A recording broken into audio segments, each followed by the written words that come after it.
So let's begin with looking at the table the way it should look as though the guest is already seated.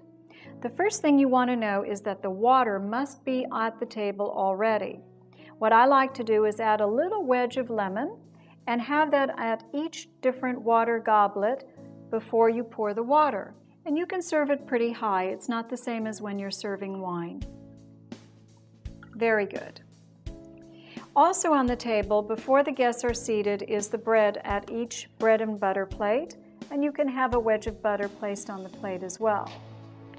All right, now in this particular course setting, what I'd like to do is show you how we're going to do it when we have a red wine and a white wine.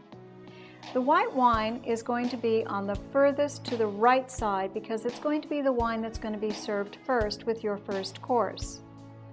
So let's first understand one thing that's very important. Serving always is served to the left of the guest and removed from the right. So we're serving soup as our first course, so I'm going to bring the soup to the left of the guest.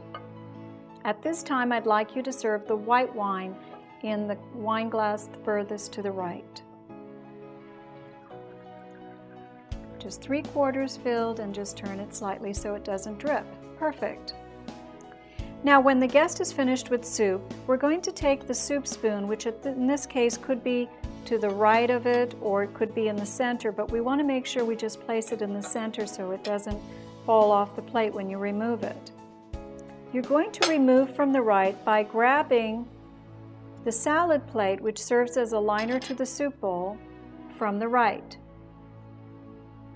When you come back, you're going to bring the salad to the left of the guest and place it at the center. At this time, check your wine, make sure that the white wine is refilled and that the water is at the level that you want it. When the salad is finished, you're going to take your salad fork, and at this time, because you're going to serve the dinner, you might want to take the charger, the dinner plate, and the salad away, or just this part. But let's take everything away at this time.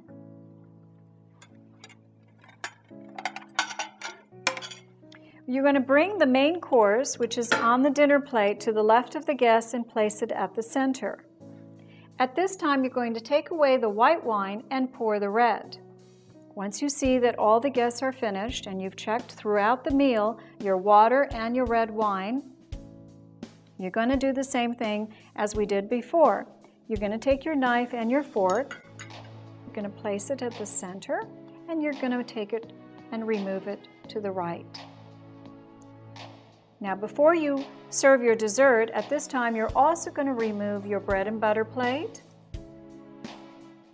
and you're going to take away any condiments at the table, such as salt and pepper.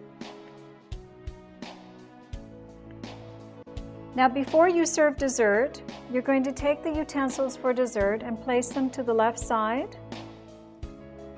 And there are some people who would like to have their dessert with their red wine, or you might ask if they're finished with their wine and then remove it.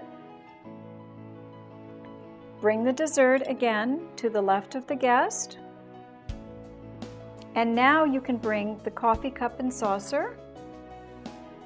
Place it to the right of the dessert plate. And bring your creamer and your sugar bowl and place it in front. This, of course, will be passed around. So you'll serve the coffee, pouring it, hold on to the top so it does exactly. Very good. And then you go around the table and just serve the other guests. Now, when you see that all your guests are finished with dessert, you're going to do the same thing as with the other courses. You're going to take the dessert fork, make sure it's at the center, and remove it from the right. You might want to leave the teaspoon for the coffee. This is the way the table is going to look for the rest of the evening. And pretty much all this is left at the table until the guests get up to leave.